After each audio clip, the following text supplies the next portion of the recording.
Hello and welcome to Make Love Real, How to Create More Love in Your Life. I'm Mia Saenz, and in this episode, you get to meet Susan Ball.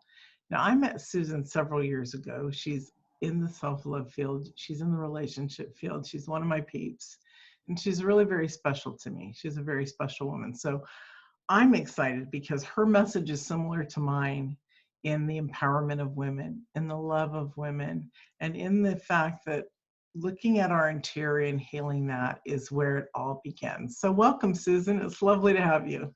It's lovely to be here, Mia, and connecting again. Thank you so much for having me. Oh, I'm so glad you're here. I'm honored. Would you like to share with people where you came into, what brought you into this line of work? Because it's just not one that you could fill out when you're in high school. I think I'm going to change lives kind of thing. No, you got to have a whole bunch of stuff happen to get there, Mia, as you know, right? No, I had 4 abusive relationships, and the 4th one, he tried to kill me. It was a very serious incident. And when I came out of that, as I was doing all the wrong things, Mia, feeling sorry for myself, being very victim-y, drinking a lot, doing all the bad stuff. I had an epiphany one day, and it was like, Susan, you're the common denominator in all of this. And I went, oh, I don't want to go there. I don't want to go there. I want to bury that pain. That's impossible. There's no way, it's just happening to me, so on and so forth. And one day I started to look at it, and I discovered that there was a lot of issues from my childhood to do with neglect and abandonment that I had ignored, thought, oh, that's okay, right? There was a desperate need to feel loved. So anybody who came along and said, I love you, I fell right in. And I realized at the core of all of that, I didn't know how to love me at all. I didn't love me at all. And people would come up to me and say, oh, you're so confident. Well, I was only confident in certain areas of my life. When it came to people, there was no confidence there whatsoever. So I got into this because I saw the pattern. I saw it happening with other people, and I was called to it. People were connecting with me to do it. I wanted to be a life coach to talk about other things, but every client who contacted me said, I'm in this bad relationship, or I've had a bad relationship. And it's like, okay, I guess that's it. That's what I do. Yeah. So here we are. That's amazing. That really is. It's funny because that's how I started teaching this aspect of it too, because all my clients were not connecting with their partners. I used to be a relationship couple coach. And so they weren't connecting with their partners. And the missing factor was this interpersonal development, this journey into self-love. And so I love that you said that. That's just, when there's synchronicity or twindomship, twindomship, it's very cool. It's really beautiful. Yeah. Well, that's amazing. And I love the common denominator.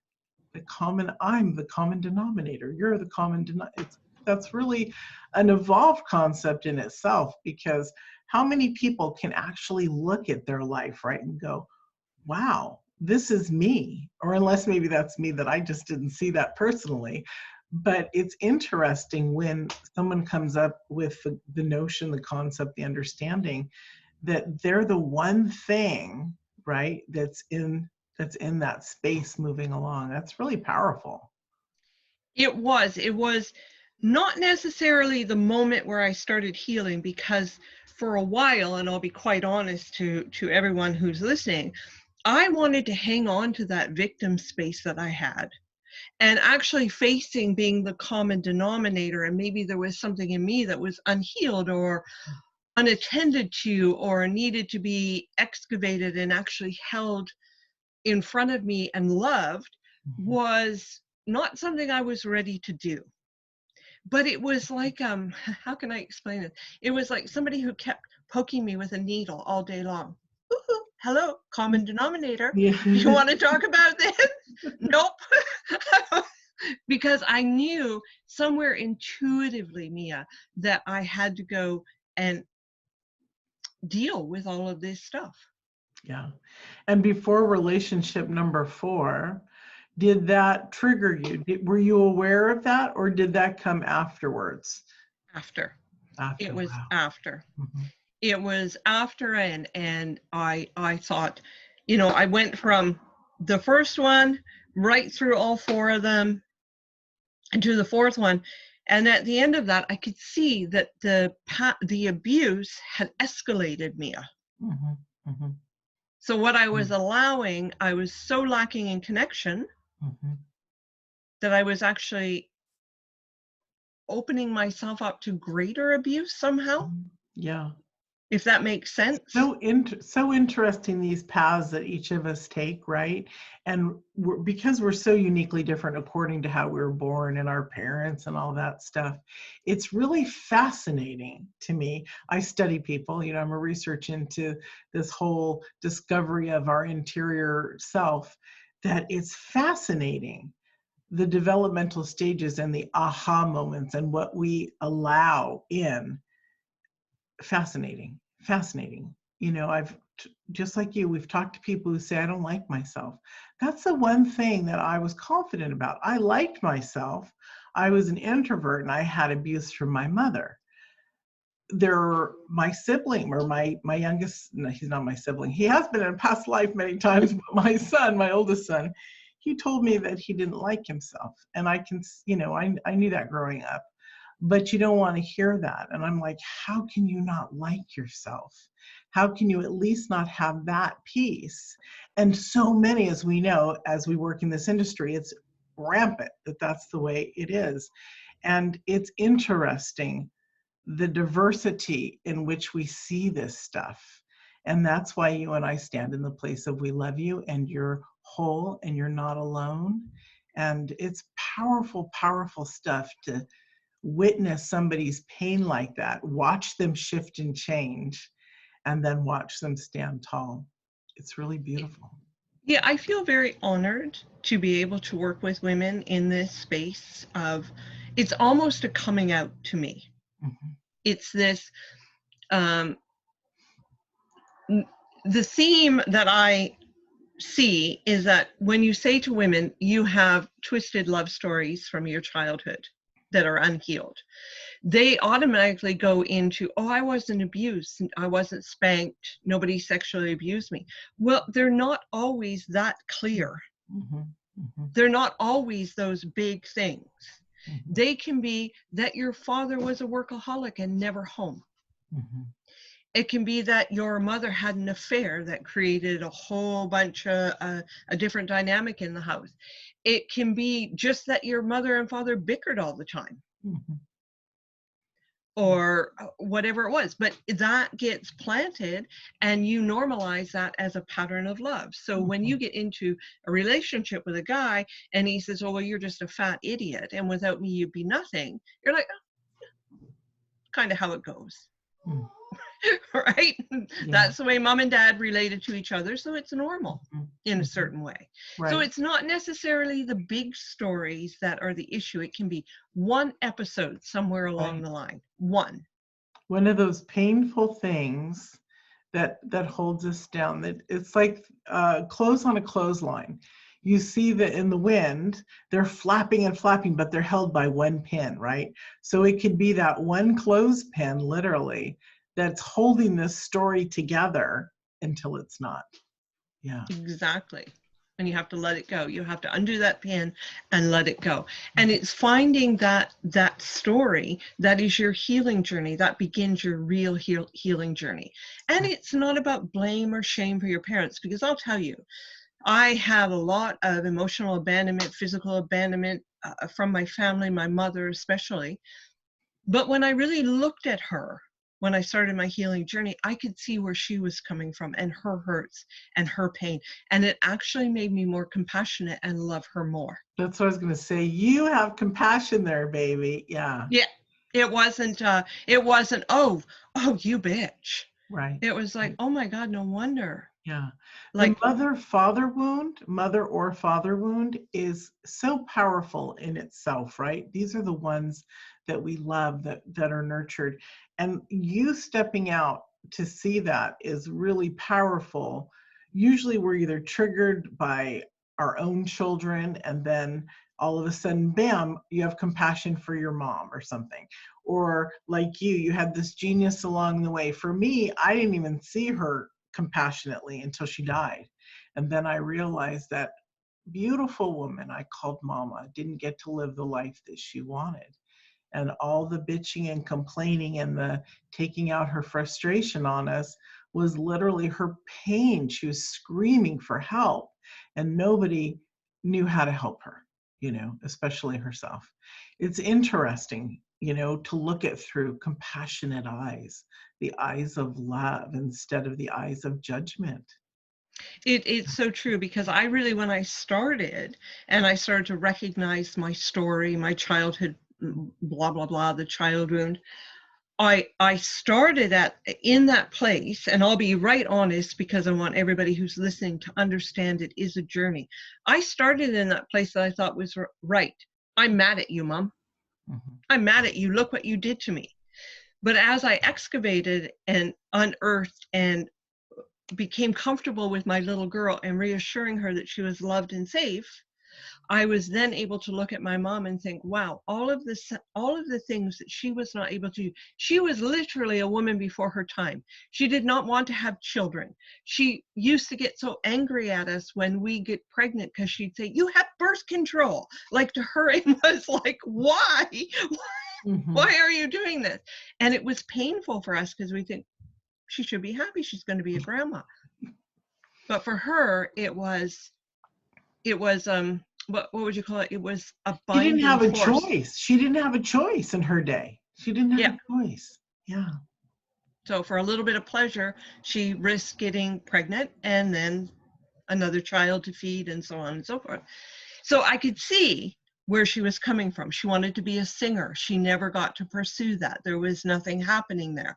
So I could see that. So when I talk to people about this, I reassure all the time, and I want to reassure all the listeners, this is not about confrontation. It's not about blame or shame or going up to Mom and having it out with her, or Dad and having it out with them. It's about learning who they are and how they impacted you, and how you're going to take that little person, make them safe, and change that pattern of behavior. Mm-hmm. Honor what they went through, but change it for you. Mm-hmm. If that makes sense. Yes, the change is brilliant. Oh my God. To think that we have the ability to change the conversation of abuse and stepping out is brilliant, I didn't even know the effects of what my sister said when she was probably 13 and maybe I was 9, or anywhere between like 10 and 12. My sister said this, which makes her 50. I can't believe she was 17. She wasn't that old. I remember we were young. And she said to me, one of the days after my mom was out of the house from her freak out, and she used to draw a line with her foot on the floor, the invisible line, my sister. You cross that line and you're in trouble, like coaxing me on. And then she stopped and she said, we don't have to do what Mom does. We can change the way that we, more or less, not change the story, because that wasn't her words, but that was the concept. We can change the way we behave, and we don't have to bring it forward with our families. And that was a moment that I realized I didn't know what it looked like, but gosh, somebody said to me that we could change our life. Sometimes it takes somebody saying something like what you're saying, the waking up of the people who are the audience. It's affecting several people. I can feel it, even though we're not live, I can feel the impact. That recognition that you can change is a glimmer of hopes that it's a possibility, and then you step into what the possibility is. It's one of the most powerful and profound things you will do. Just knowing that you can do it doesn't mean you're going to do it all in one step, or wake up one morning and you're a whole new person. But once you have the knowledge that you can do it, mm-hmm. and how to do it, and start moving in that direction, it's extremely powerful. Yeah, that is powerful. What are some ways you would recommend for the audience to start to look at their twisted love story? Honesty is the very first step, and we have a built-in resistance, I guess is a good word, to speak poorly or think poorly of our parents. And this could be a sibling too who did the damage, who imprinted on you as a child. Society has taught us it's your family. You don't disparage your family. You don't speak ugly about them. In this instance, you have to get honest. You have to break through that first barrier and say, yes, this happened. This is what happened to me. This is how it impacted me. So for example, getting a journal and writing down, it could be a memory that comes up from your childhood, one that makes you feel kind of, not the good kind of butterflies, but the stressful kind of butterflies. And when you think about it, you get this uptight kind of feeling. Sit down with a journal and write it down. Just write down the memory, what was happening, who was in the room, what was playing out, how it made you feel. Most important, how did it make you feel? No excuses, no nothing. How did it make me feel? I was mad at Dad. How dare he talk to me like that? You must use honest language, that type of language. How dare he speak to me like that? Then at the end of doing all of that, recognize, look at it, and write down the emotions you felt. So you felt anger, you felt disappointment, you felt sorrow, whatever it was. And then ask yourself, do I want more of that or less of that in my life moving forward, of those emotions? If you want less of that, then it's time to look at that story and say, okay, I'm going to nurture and reparent my little person, my little girl, my little boy, and I'm going to help them unpack all of these emotions, let them know it's safe, and move forward from that. So I can recognize when I'm being hurt and that I don't want to be hurt anymore. That's the biggest step you're going to take. But it takes honesty. And I had a hard time with that in the beginning, Mia, because I was taught that you did not speak about your mother that way. Right. Right. And so if you can't speak about someone that way, you can't think about someone that way, you're not supposed to go into your own storyline and look at it, right? There's a lot of miscommunication that has been placed upon us. There's a lot of no's. You know, you're just a girl, be quiet, you can't do that. It's not important. And these are the lies that we break every single day, that we can step forward into something more progressive than the day before, into even a thought process, a mindset that is more progressive. Absolutely. There's when you start to recognize, when you start to honestly write about your childhood and where the hurts happen, you really begin to see where it's repeating in your adult life. It's almost, that's an aha moment. For me, that was a big aha moment. Okay, story, hurt, treated me, talked to me like that. Oh, so did he. Okay, that's got to end. Right, yeah. A reoccurring thing is happening here. Yeah. Okay, got to work on that one. So you start to see where you're taking that childhood story and you're bringing it into your adult story. And that's where you have impact. You have the power to change it. You have the power to change it. And you do. That's really important, everyone, to hold in your heart. You have the power to change it. You know, we go through, especially like right now with this coronavirus lockdown, we have places where we feel we're locked down, right? Or some people do. I know I'm not experiencing that, thank goodness. I have in the past. I mean, all of 2019, I was already locked down in my own thing.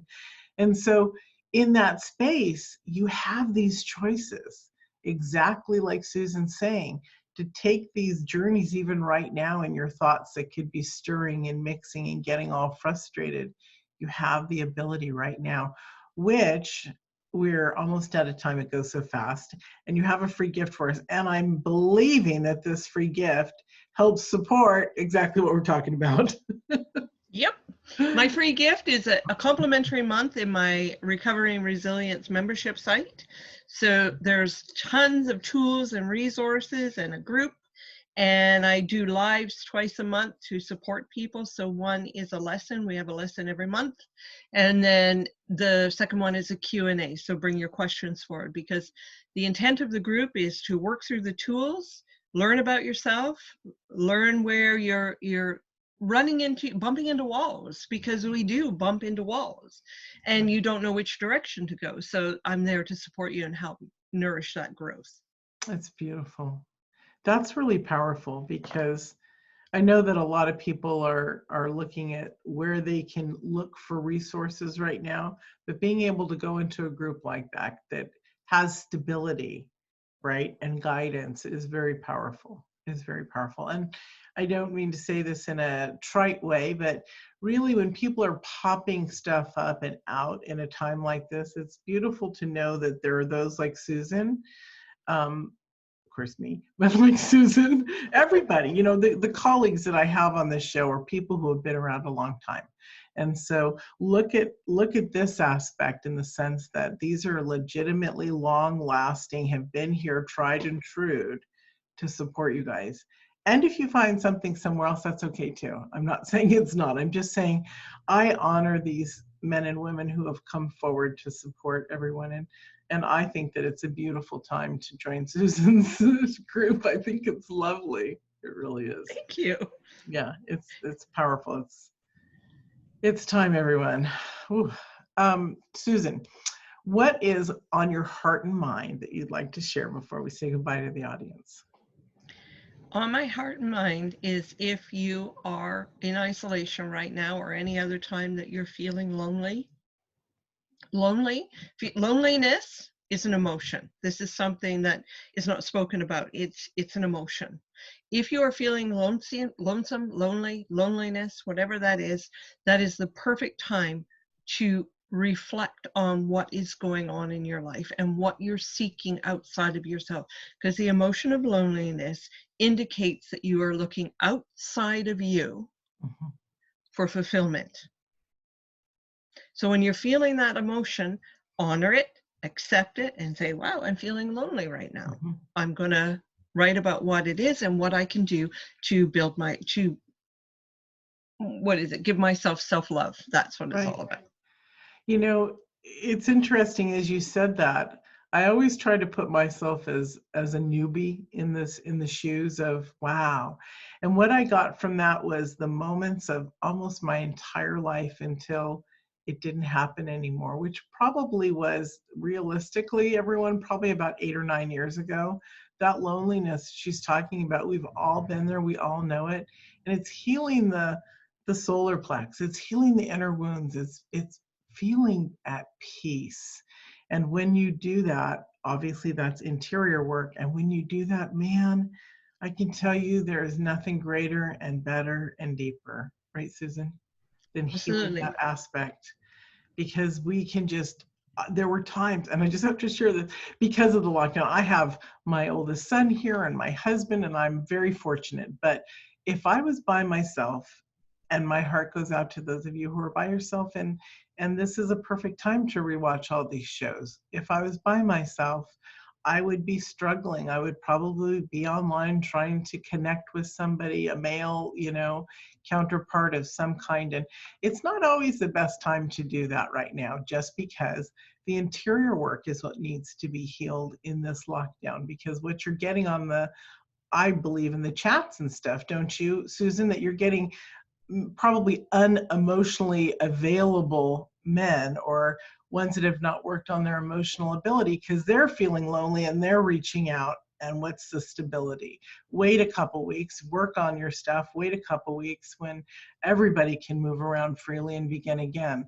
At least that's been my advice to people, because we want to make sure that in this time we don't have that rebound kind of situation. We want stability and love and depth. Reach out to your girlfriends.